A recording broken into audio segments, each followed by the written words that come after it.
Hi friends, അസ്സലാമു അലൈക്കും. ബിസ്മി കിച്ചണിലോട്ട് എല്ലാവർക്കും സ്വാഗതം.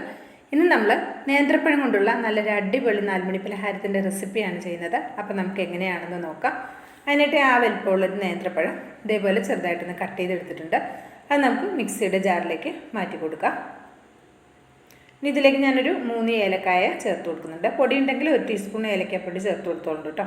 പിന്നെ ഇതിലേക്കൊരു 1/4 കപ്പ് പഞ്ചസാരയും ഒരു കോഴിമുട്ടയുമാണ് ചേർത്ത് കൊടുക്കുന്നത്. കോഴിമുട്ടയോടെ ചേർത്തതിന് ശേഷം നമുക്കിത് നന്നായിട്ടൊന്ന് അടിച്ചെടുക്കാം. ഇതിലേക്ക് വെള്ളമോ പാലോ ഒന്നും ഇപ്പോൾ ചേർത്ത് കൊടുക്കേണ്ട ആവശ്യമില്ല. ഈ കോഴിമുട്ടയുടെ നനവ് കൊണ്ട് തന്നെ നേന്ത്രപ്പഴം നന്നായിട്ട് അരിഞ്ഞു കിട്ടും. കട്ടയൊന്നും ഇല്ലാതെ തരികളൊന്നും ഇല്ലാതെ നന്നായിട്ടൊന്ന് അരച്ചെടുക്കാൻ ശ്രദ്ധിക്കുക. അത് നമുക്കൊരു ബൗളിലേക്ക് ഒഴിച്ചു കൊടുക്കാം. പിന്നെ അതൊരു ബൗളിലേക്ക് ഒഴിച്ചു കൊടുത്തിട്ടുണ്ട്. ഇതിലേക്ക് നമുക്ക് ഒരു പിഞ്ച് ഉപ്പ് ചേർത്ത് കൊടുക്കാം. ഉപ്പ് നമ്മൾ മധുരം ഒന്ന് ബാലൻസ് ചെയ്യാനാണ് ഉപ്പ് ചേർത്ത് കൊടുക്കുന്നത്. പിന്നെ ഒരു പിഞ്ച് അപ്പസോഡ കൂടി ചേർത്ത് കൊടുക്കാം. അതിന് പകരം ബേക്കിംഗ് പൗഡർ ഉണ്ടെങ്കിൽ അതാണെങ്കിലും ചേർത്ത് കൊടുക്കാം. ബേക്കിംഗ് പൗഡർ ആണെങ്കിൽ ഒരു 1/4 ടീസ്പൂണൊക്കെ ചേർത്ത് കൊടുക്കാം കേട്ടോ. ഇത് നന്നായിട്ടൊന്ന് മിക്സ് ചെയ്തതിന് ശേഷം ഞാനിതിലേക്ക് 250 ml കപ്പിൽ 1 കപ്പ് മൈദയാണ് എടുത്തിട്ടുള്ളത്. ഇതിന് പകരം ഗോതമ്പ് പൊടിയും യൂസ് ചെയ്യാവുന്നതാണ്. മൈദ ഇട്ട് ചെയ്തപ്പോഴാണ് എനിക്ക് കൂടുതൽ ടേസ്റ്റ് ആയിട്ട് തോന്നിയിട്ടുള്ളത്. അതുകൊണ്ടാണ് ഞാൻ മൈദ തന്നെ എടുത്തത് കേട്ടോ. ഗോതമ്പ് പൊടി മൈദ ഉപയോഗിക്കാത്തവർക്ക് ഗോതമ്പ് പൊടി യൂസ് ചെയ്യാം. മൈദ കുറച്ചായിട്ട് ഇട്ടിട്ട് നന്നായിട്ടൊന്ന് മിക്സ് ചെയ്തെടുക്കാം.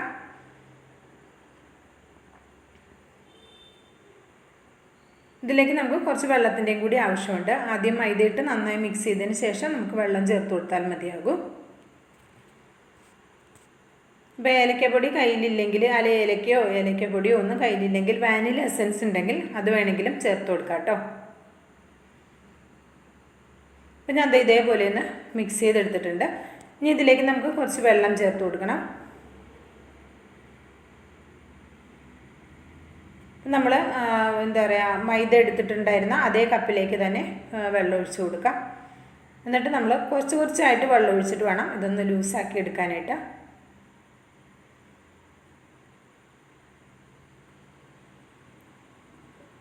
പെട്ടെന്ന് തന്നെ നമുക്കിത് മിക്സായി കിട്ടും. വളരെ സിമ്പിളായിട്ട് ചെയ്തെടുക്കാവുന്ന നല്ല ടേസ്റ്റി ആയിട്ടുള്ള ഒരു അടിപൊളി സ്നാക്കാണ് കേട്ടോ.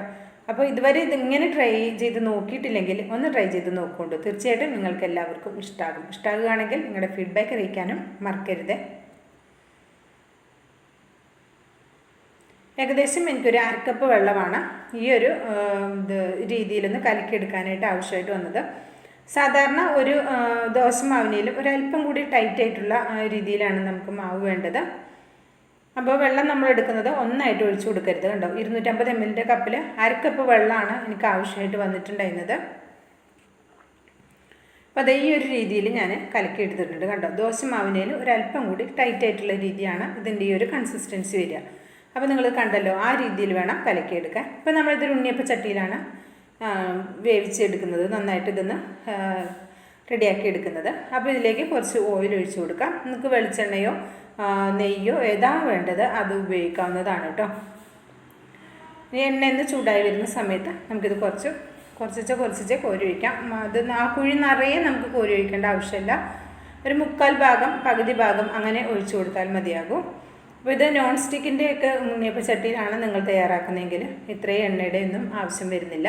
വളരെ കുറച്ച് ഓരോ 1/2 സ്പൂൺ വീതം ആ കുഴിയിലാക്കിയിട്ട് നിങ്ങൾക്കത് ഉണ്ടാക്കിയെടുക്കാവുന്നതാണ്. എണ്ണ ചൂടായതിന് ശേഷം ഫ്ലെയിം ഒന്ന് കുറച്ച് കൊടുത്തിട്ടുണ്ട് കേട്ടോ. ഒരു മീഡിയം ഫ്ലെയിമിൽ നിന്ന് ഒരല്പം താത്തി വെച്ചിട്ടാണ് ഇത് നമ്മൾ റെഡിയാക്കി എടുക്കുന്നത്. അല്ലെങ്കിൽ പെട്ടെന്ന് അങ്ങോട്ട് കരിഞ്ഞു പോകും, ഉള്ളൊന്നും വേഗൂല. അതുകൊണ്ടാണ് ഫ്ലെയിം ഒന്ന് കുറച്ച് വെച്ചിട്ട് ചെയ്യാൻ പറയുന്നത്. ഇപ്പോൾ ഒരു ഭാഗം ആകുമ്പോൾ നമുക്കിതൊന്ന് പതുക്കെ മറിച്ചിട്ട് കൊടുക്കാം. ഇത് 10 മണിക്ക് സ്നാക്കൊക്കെ കഴിക്കുന്ന കുട്ടികൾക്ക് സ്കൂൾക്ക് കൊടുത്തു വിടാനൊക്കെ പറ്റിയ നല്ല അടിപൊളി ഒരു സ്നാക്കാണ്. അതുപോലെ തന്നെ ചൂട് ചായക്കൊപ്പൊക്കെ നല്ല അടിപൊളി കോമ്പിനേഷനാണ്. ഒരുപാട് ചേരുവകളൊന്നുമില്ല. വളരെ സിമ്പിളായിട്ട് നമുക്ക് ചെയ്തെടുക്കാവുന്ന നല്ല ടേസ്റ്റി ആയിട്ടുള്ളൊരു സ്നാക്കാണ്. ഇതിപ്പോൾ ആയിട്ടുണ്ട്. നമുക്ക് എണ്ണയിൽ നിന്ന് കോരിയെടുക്കാം.